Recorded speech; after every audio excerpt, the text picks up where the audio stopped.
Todo mundo me ignorava como se eu fosse apenas ruído de fundo, enquanto minha irmã recebia elogios pela vida perfeita dela. Eu deixei passar até que, no aniversário da minha avó, ela perguntou onde eu morava agora. Respondi com naturalidade, só um pequeno penthouse com vista para o Central Park. Minha irmã cuspiu o champanhe.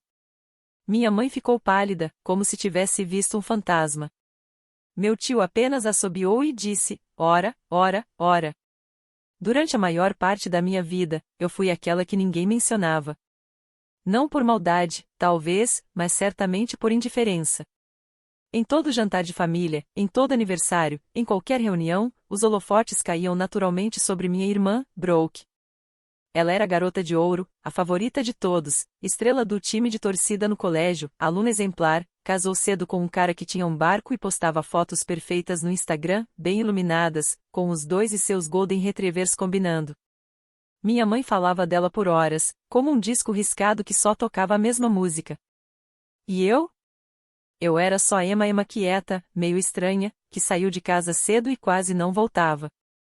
Eu era quem configurava o Wi-Fi no dia de ação de graças enquanto minha irmã abria sacolas de presente cheias de perfume e lenços de cachemir. Um dia, meu tio perguntou se eu ainda mexia com coisa de computador. Minha tia esqueceu meu aniversário 2 anos seguidos, e eu não reclamei. Eu dizia a mim mesma que não precisava da atenção deles. Depois da faculdade, consegui um emprego em suporte de TI. Era iniciante, ingrato e exaustivo, mas eu continuei insistindo. Passava noites aprendendo linguagens de programação sozinha, criando aplicativos, fazendo trabalhos como freelancer por fora. Meu apartamento era minúsculo, mas minhas telas eram enormes. Enquanto a maioria das pessoas estava desacelerando, eu estava acelerando, quebrando a cabeça com correções de bugs e virando noites em sprint com equipes do outro lado do mundo. Não era nada glamouroso e eu definitivamente não postava sobre isso. Ninguém da minha família sabia o que eu fazia. Eles nunca perguntaram. Uma vez, quando tentei explicar um novo cargo que tinha conquistado, meu pai me interrompeu para perguntar a Brooke sobre um retiro de yoga em Sedona. A parte irônica é que aquele novo emprego me pagava em bônus mais do que o marido da Brooke ganhava em um ano inteiro. Então, guardei para mim. Construí meu pequeno império em silêncio. Vieram as promoções. Vieram também os recrutadores. Saí do suporte para arquitetura de sistemas, depois para gestão de produtos e, por fim, virei chefe de toda uma divisão em uma empresa de cibersegurança. Mudei sozinha para Nova York e aluguei um penthouse que nunca mencionei a ninguém. Viajei a trabalho para Singapura, fui a conferências em Londres. Comprei um Tesla, paguei à vista, e deixei minha família acreditar que eu ainda morava em um estúdio no Queens. Eles não se importavam, então eu também não fiz questão. Mas minha avó fez 80 anos, e não dava para faltar àquela festa. Voltei de avião num voo noturno, sem avisar ninguém. Simplesmente apareci no clube campestre, usando um vestido preto e saltos que eu normalmente reservava para salas de conselho. Minha mãe piscou 2 vezes quando me viu, como se não me reconhecesse de imediato. Minha irmã me abraçou como se estivesse procurando sinais de cirurgia plástica. Estávamos tomando champanhe quando minha avó, sempre afiada como uma lâmina, se virou para mim e perguntou onde eu morava agora. Eu mal tinha aberto a boca quando minha mãe se adiantou, comentando com alguns convidados algo sobre Brooklyn ou Hoboken. Eu sorri e disse, com a maior calma do mundo, que morava só em um pequeno penthouse com vista para o Central Park. A mesa ficou em silêncio absoluto. Brooke literalmente cuspiu o champanhe no prato. O rosto da minha mãe perdeu toda a cor. Meu tio soltou um assobio baixo e murmurou, ora, ora, ora. E, de repente, todos passaram a me enxergar. Mas aquilo foi só o começo. Depois daquela noite no clube campestre, eu deixei de ser invisível. A mulher que antes me pedia para encher a jarra de água no meio do jantar agora prestava atenção em cada palavra que eu dizia. Meu tio, que costumava me dar tapinhas na cabeça como se eu fosse um Golden Retriever, de repente queria falar sobre investimentos. E minha mãe, que antes dizia para os vizinhos que eu trabalhava com computadores ou algo assim, passou a me apresentar como a filha que comandava a cibersegurança de empresas financeiras globais. Nem era exatamente verdade, mas eu não me dei ao trabalho de corrigir. A Brooke. Na manhã seguinte, ela me mandou mensagem com 1 milhão de pontos de exclamação, perguntando se eu tinha tempo para tomar um café antes de voltar para Nova York. Disse que sentia minha falta, que fazia tempo demais. Fiquei olhando a mensagem por um bom tempo antes de responder, porque a última vez que tínhamos falado ela disse que não tinha energia para lidar com a minha distância emocional quando eu faltei à festa de revelação de gênero dela, aquela para a qual eu nem tinha sido convidada. Mesmo assim, eu aceitei encontrá-la. Sentamos em um café perto do meu hotel, e ela começou imediatamente um longo desabafo sobre como a vida estava difícil. A nova startup do marido não ia bem. O bebê não dormia. Ela estava estressada, exausta. Mencionou 3 vezes o quanto a creche era cara. Eu apenas assentia e escutava. Então ela inclinou a cabeça e disse: "Você tem sorte de não precisar mais se preocupar com dinheiro." Nem parecia uma pergunta. A partir daí, tudo virou uma bola de neve. De repente, todo mundo tinha um motivo para ligar. Brooke precisava de ajuda para cobrir o custo do novo SUV, algo sobre segurança e atrasos no financiamento. Minha mãe ligou por causa da cozinha. Estava tão perto de finalmente fazer a reforma e queria saber se eu podia ajudar só para concluir tudo. A cirurgia no joelho do meu pai não seria totalmente coberta pelo plano. Ele não queria pedir, claro, mas talvez eu pudesse ajudar. Só dessa vez. Eu disse sim todas as vezes. Não porque eu não percebesse o que estava acontecendo, mas porque queria que fosse outra coisa. Queria acreditar que eles tinham mudado, que se importavam, que finalmente, depois de anos sendo uma figurante na minha própria família, eu estava sendo vista, respeitada, valorizada. E, de certa forma, estava. Voltamos a ter jantares juntos. Grupos de mensagens que antes só tinham Brooke e meus pais agora tinham meu nome no topo. Brooke começou a me marcar em postagens no Facebook. Minha mãe me chamava de salvadora. Meu pai até perguntou se eu podia ensiná-lo sobre cripto, o que era engraçado, considerando que ele ainda escrevia cheques no supermercado. Por um tempo, funcionou. Eu estava nas nuvens, flutuando na ilusão de que minha família finalmente me amava de volta. Eu não contei o dinheiro. Não acompanhei as transferências. Não questionei nada, até o dia em que recebi uma ligação da minha avó. Ela nunca me ligava, a menos que algo estivesse errado. Ela era afiada, sempre foi. Enxergava coisas que a maioria das pessoas não via. Era a única da família que nunca me fez sentir pequena. Naquele dia, a voz dela estava baixa, não fraca, apenas hesitante. Perguntou se eu tinha um momento para conversar e fez uma pausa. Então disse algo que mudou tudo: "Emma, preciso te contar uma coisa, e acho que você não vai gostar." Prendi a respiração. Ela me contou que tinha ouvido uma conversa. Minha mãe e meu pai estavam no quintal, depois de um churrasco, falando sobre mim. Sobre como eu finalmente tinha me tornado útil. Sobre como já estava na hora de eu retribuir todos aqueles anos em que, segundo eles, eu não fiz nada. Sobre como era melhor me manter por perto, pelo menos até a cozinha ficar pronta e os SUVs estarem pagos. Ela disse que a Brooke riu e comentou: "A Emma nem percebe. Ela acha que a gente se importa." Minha avó disse que quase foi embora na hora, mas não quis causar uma cena. Meu peito ardeu. Não porque eu estivesse surpresa, mas justamente porque não estava. Não de verdade. Acho que, lá no fundo, eu sempre soube, mas ouvir aquilo em voz alta tornou tudo real. Fiquei um bom tempo sem dizer nada para minha avó. Depois, agradeci e disse que ligaria mais tarde. Desliguei, sentei no meu sofá de designer, no meu apartamento nas alturas, e fiquei olhando para o Central Park. E foi ali que tudo mudou. Eu não os confrontei imediatamente. Sei que é isso que a maioria das pessoas espera nesse ponto: uma explosão, uma ligação dramática, eu aparecendo exigindo respostas. Mas algo dentro de mim simplesmente se calou. Como se um interruptor tivesse sido desligado. De repente, eu estava fora de mim mesma, observando tudo à distância. Então eu fiquei. Sorri. Atendi às ligações.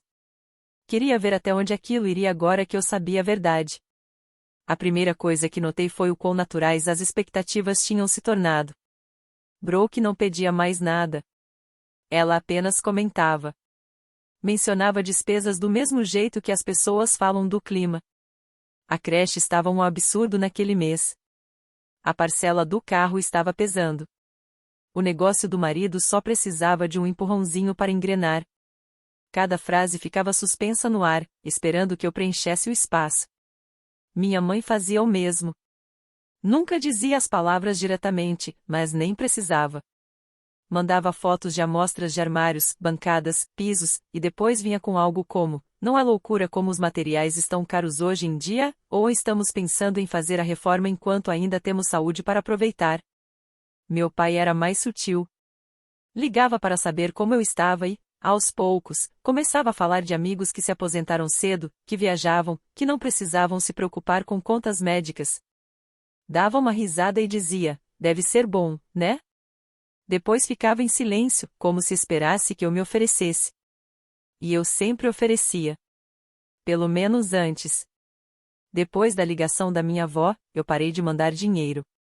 Não anunciei. Não expliquei. Simplesmente parei. Mantive todo o resto igual, o mesmo tom de voz, a mesma disponibilidade, a mesma cordialidade. Eu queria ver se eles notariam a ausência do dinheiro antes de notarem a minha. Eles não perceberam, pelo menos, não no começo. O que perceberam foi a chegada do Natal. Insistiram para que eu viesse mais cedo naquele ano. Disseram que fazia tempo demais desde a última vez que estivemos todos juntos de verdade. Brooke comentou que o bebê precisava ver mais a tia. Minha mãe disse que não seria a mesma coisa sem mim. Eu comprei a passagem. Quando cheguei, tudo estava perfeito demais. A casa cheirava a canela e pinho. Uma música suave tocava ao fundo. Minha mãe me abraçou por mais tempo do que o normal. Brooke ficava tocando meu braço enquanto falava, como se de repente fôssemos muito próximas. Meu pai me serviu uma bebida e perguntou sobre Nova York, sobre o trabalho, sobre a vista do meu apartamento. Eles estavam atuando todos eles. E eu assistia a tudo em tempo real. O jantar foi barulhento e alegre. Os presentes foram trocados. Os meus eram extravagantes, como sempre.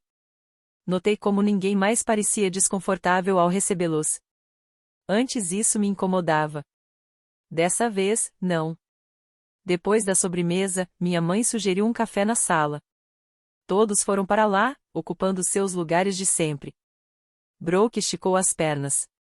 Meu pai afrouxou a gola da camisa. Parecia o fim de uma longa peça, aquele momento em que os atores relaxam porque o público ainda está aplaudindo. Foi então que eu falei. Perguntei a Brooke se ela se lembrava do churrasco de alguns meses antes, na casa dos meus pais. Perguntei se ela lembrava de ficar no quintal com a mamãe e o papai depois que todo mundo entrou. Ela congelou. Não de forma dramática, mas o suficiente. Minha mãe disse meu nome, como um aviso. Meu pai não disse absolutamente nada. Eu disse que sabia o que eles tinham falado. Não repeti palavra por palavra. Não precisava. Os rostos deles disseram tudo. O choque não era eu estar magoada. Era eu saber. Minha mãe começou a falar imediatamente, explicando, voltando atrás, dizendo que eram brincadeiras tiradas de contexto, falando de estresse, de como famílias dizem coisas que não querem dizer. Eu deixei ela falar. Depois, eu disse que entendia perfeitamente qual sempre tinha sido a nossa relação, que eu não estava mais com raiva. Apenas terminei dizendo que não queria mais ser a solução dos problemas deles nem a fonte de financiamento dos planos deles. Brooke tentou me interromper. Eu não a impedi. Apenas me levantei, vesti o casaco e disse que estava indo embora. Falei para não me ligarem para consertar as coisas, para não pedirem desculpas, para não explicarem nada. Disse que minha decisão já estava tomada. Quando abri a porta, ouvi minha mãe dizer meu nome de novo. Mais baixo dessa vez. Eu não me virei. Do lado de fora, o ar estava frio e cortante. Minha avó já estava lá, parada na varanda, como se estivesse esperando. Ela não fez perguntas. Não disse que estava orgulhosa. Apenas assentiu uma vez e entrou no carro comigo. Fomos embora em silêncio. Pela primeira vez desde aquela noite no aniversário dela, eu não me senti tensa. Não senti que estava me preparando para o próximo golpe. Achei que aquilo fosse o fim. Eu estava errada. Não esperei mais nada depois daquela noite. Nenhuma mensagem, nenhuma ligação, nada. Achei que eles deixariam isso de lado. Que iam remoer a situação, talvez fofocar entre si sobre mim, mas no fim acabariam recuando por um tempo. E foi exatamente isso que aconteceu. Silêncio. Um silêncio limpo, completo.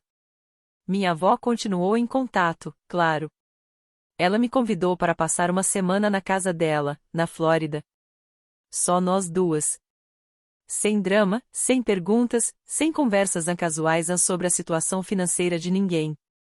Caminhávamos pela praia todas as manhãs e fazíamos o jantar em casa. Eu não me sentia tão leve havia anos. 2 semanas depois de voltar para Nova York, algo estranho aconteceu. Recebi uma ligação de um recrutador que eu não conhecia. Ele parecia animado demais. Disse que tinha um cliente procurando alguém para liderar uma nova divisão de cibersegurança. Disse que meu nome tinha surgido. Falou que tinha visto minhas informações em uma rede profissional familiar da qual, aparentemente, eu fazia parte. Eu não tinha me inscrito em nada. Disse que não estava interessada e desliguei. Mas aquela ligação não saiu da minha cabeça. 1 hora depois, comecei a investigar. Levei uns 15 minutos para encontrar um perfil falso, estilo LinkedIn, que alguém tinha criado usando meu nome completo, minha foto, meu histórico profissional e uma porção de exageros absurdos. Cargos inventados, recomendações falsas. Era mal feito, mas polido o suficiente para enganar quem não olhasse com atenção. E estava claramente vinculado a uma nova empresa de consultoria comandada por alguém chamado Matthew Kalman. Eu nunca tinha ouvido falar dele, mas o site listava meu nome como sócia silenciosa. Havia um número de telefone. Eu liguei.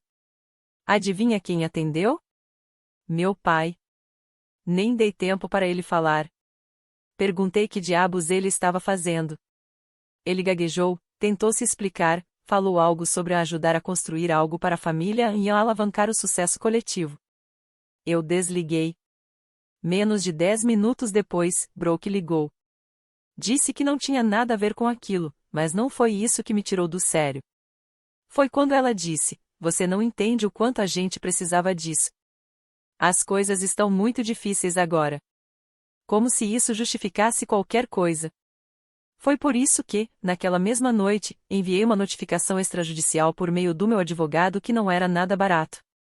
Tive que derrubar o site, apagar os perfis falsos e lidar com as consequências de 2 investidores que já tinham entrado em contato achando que eu fazia parte do negócio.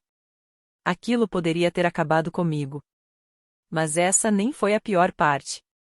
O pior foi perceber que eles não queriam mais só o meu dinheiro. Eles queriam o meu nome. Queriam vestir o meu sucesso como um casaco e sair por aí fingindo que também tinham construído algo.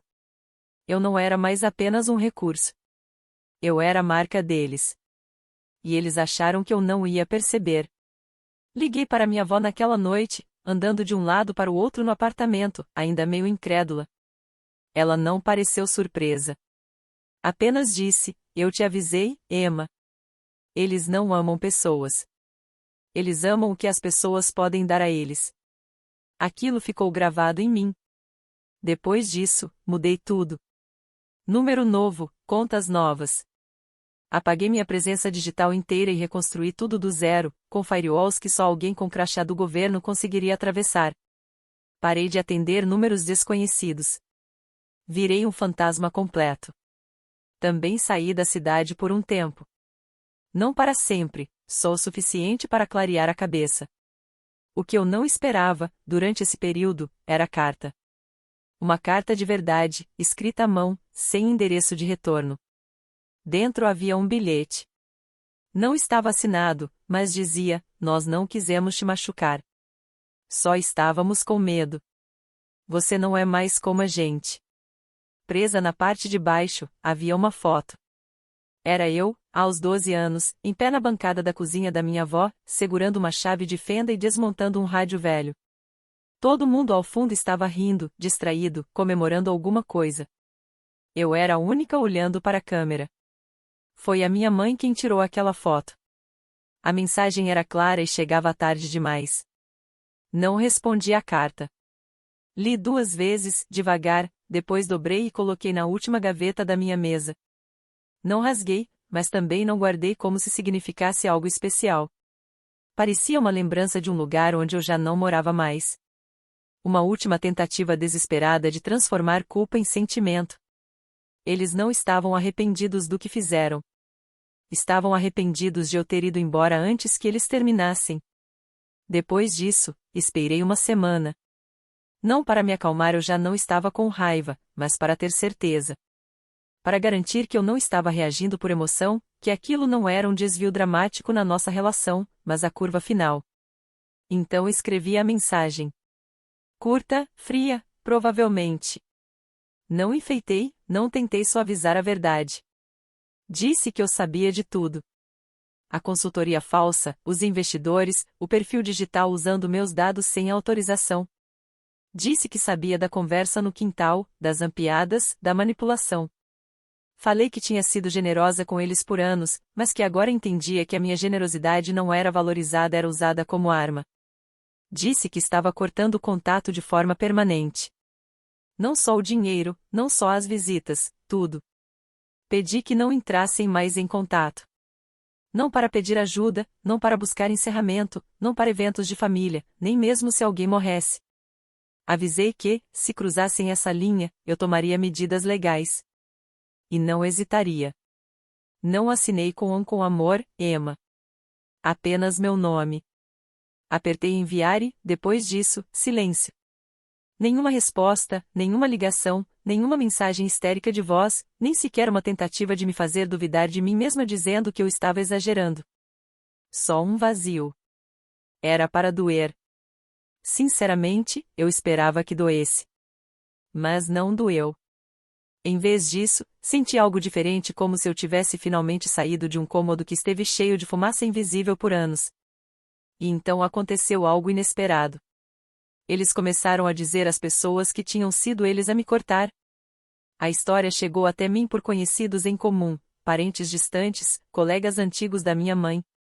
Diziam que eu tinha mudado, que tinha ficado arrogante, distante, obcecada demais por dinheiro e sucesso. Em uma versão, eu exigia respeito como se fosse melhor do que todo mundo. Em outra, eu teria saído furiosa do Natal porque ninguém aplaudiu quando eu entrei. Eles reescreveram tudo, dobraram a realidade até parecerem as vítimas de uma filha egoísta que esqueceu de onde veio. Mas eu não me defendi. Deixei que falassem. Pessoas que querem acreditar no pior sobre você não precisam de muito incentivo. Além disso, eu já não precisava provar nada a ninguém. Em vez disso, me ocupei em viver um tipo diferente de vida. Vendi o Pentose não porque não pudesse mantê-lo, mas porque não queria ser definida por ele. Comprei um brownstone antigo no Brooklyn e o reformei por completo, de dentro para fora. Uma reforma total. Cada parafuso, cada azulejo, cada demão de tinta foi escolha minha. Algo sólido, algo que eu construí não para exibir, mas para mim. Comecei a orientar mulheres mais jovens na área de tecnologia, não com comunicados à imprensa ou palestras, mas de forma individual. Convidava para um café, ajudava a revisar currículos, ensinava a negociar aumentos, a recusar propostas que não as valorizavam. Eu contava a verdade, não só as partes bonitas. Investi em 2 startups pequenas lideradas por mulheres. As 2 estão prosperando hoje. Passei a tirar os fins de semana de folga. Parei de checar e-mails à meia-noite. Comecei terapia. Aprendi a cozinhar mais do que macarrão de delivery. Adotei um cachorro resgatado, com uma orelha só e um temperamento difícil. Dei a ele o nome de Ghost, porque foi isso que eu me tornei para minha família.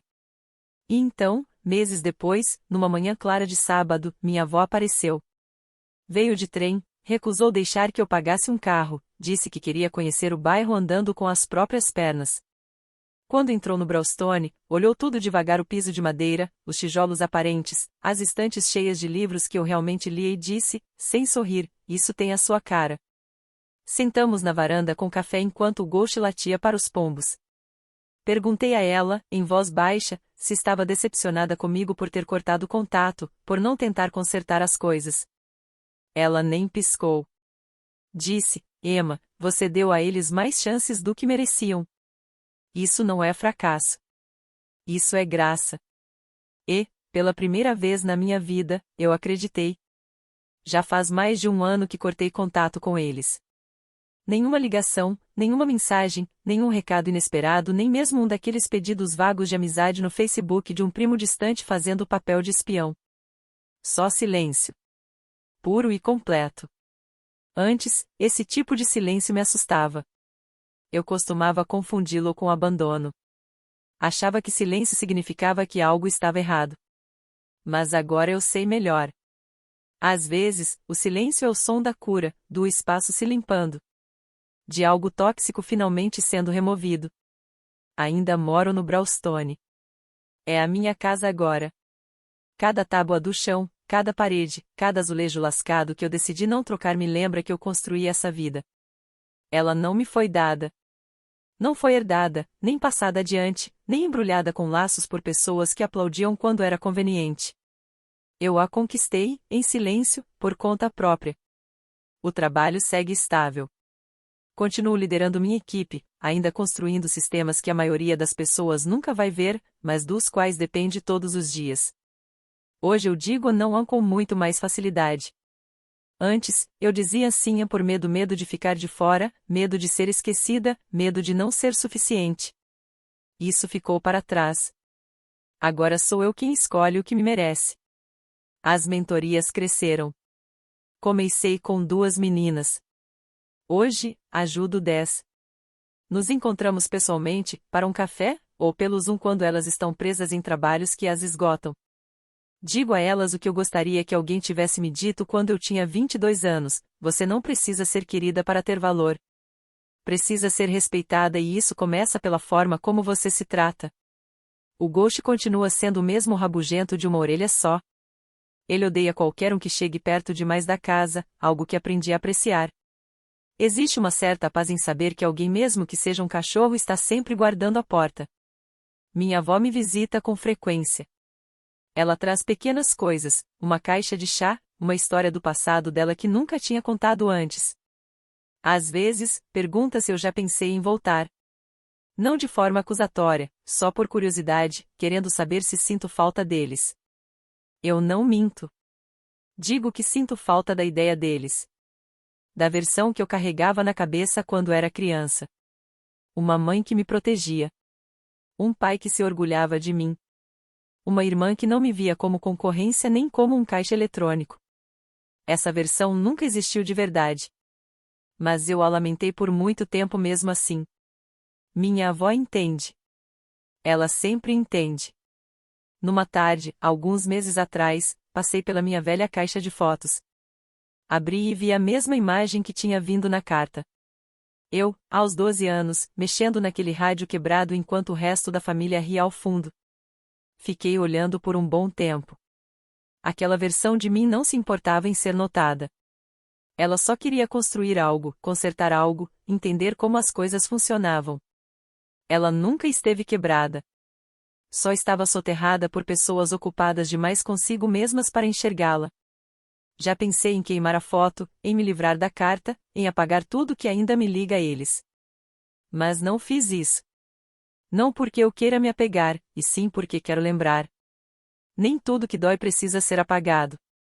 Algumas coisas ficam como prova do quanto você avançou, do quanto foi difícil, e do porquê você nunca vai voltar. A atualização. Eu não esperava nada deles. Eu falava sério quando disse que tinha terminado. Eu tinha seguido em frente, construído um tipo diferente de vida e feito as pazes com o fato de que algumas pessoas nunca mudam. Mas, na semana passada, algo estranho aconteceu. Tudo começou com uma mensagem de voz de um número que eu não reconhecia. Uma voz suave, quase nervosa. Era minha prima Megan. Não nos falávamos havia quase uma década. Quase não ouvi o recado, mas algo me disse para escutar. Ela disse que não queria nada. Nem dinheiro, nem favores. Só queria que eu soubesse que as coisas lá em casa estavam diferentes. Contou que meu pai tinha abandonado o negócio falso meses atrás. Que nunca foi para frente. E que, depois que eu cortei contato, isso desencadeou algo em todos eles, uma espécie de acerto de contas. Segundo ela, minha mãe tinha começado a fazer trabalho voluntário em um abrigo local. Meu pai tinha voltado para o antigo emprego, sem correr atrás de algum ganho milagroso imaginário. Brooke, ao que parecia, tinha parado de postar aquela vida perfeita de vitrine, em silêncio, voltado a estudar psicologia, em um community college. Megan disse que ninguém fala de mim abertamente, mas é claro que eu deixei uma marca. Disse que sentem minha falta. Que minha mãe chora às vezes quando meu nome aparece. Não como chantagem emocional, mas como um arrependimento real, privado. Essa parte me pegou de surpresa. Ela disse que minha avó teve um papel nisso. Que não deixou que eles reescrevessem a história. Que continuou contando a verdade, a versão que eu vivi, não a que eles tentaram vender para todo mundo. Eu não entrei em contato. Não sei se vou. Algumas mudanças não são convites. São apenas provas de que o crescimento é possível, até em pessoas que você jurava que nunca iriam mudar. E isso é suficiente.